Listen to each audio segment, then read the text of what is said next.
রোজা আমরা অনেকেই দেখেন সোম এবং বৃহস্পতিবার রোজা রাখি, কিন্তু পেঁয়াজ ও বেগুনি খাইতে ছাড়ি না, হ্যাঁ, শরবত খাইতে ছাড়ি না, আম কাঁঠাল একটু বেশি খাই এই সিজনে নাকি ইফতারের সময়। তো যার ফলে রোজা রেখেও কিন্তু সেই রুগী। হ্যাঁ স্যার, আমার তো রোজার অভ্যাস আছে, কিন্তু আমি ওষুধও খাই এতগুলা।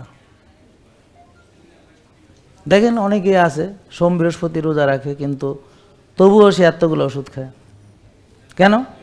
কারণ সে সয়াবিন তেল খায়, কারণ সে পেঁয়াজ ও বেগুনি খায়। বুঝতে পারছেন? রোজা ভেঙে এতগুলো শরবত খায়।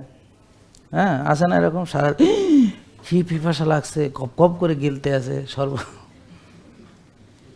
বুঝছেন? আর সারাদিন যে খায় নাই, হিসাব করে দেখা যায় যে আরও বেশি সে খাইছে। কারণ দেখবেন যে রোজার মাসে আপনার বাজার খরচ অন্য মাসের চাইতে আরও বেশি, কখনো 3 গুণ বেশি।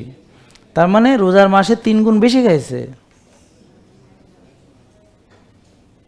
মানে দিনে যে অল্প সময় সে কিছু খায় না, এটারে ভালো মতো পোষায় দিছে। অনেক সময় হয়ও। তো তাহলে আমরা এই ব্যালেন্সটা লাগবে, যে আমরা যে রোজা কেন রাখলাম?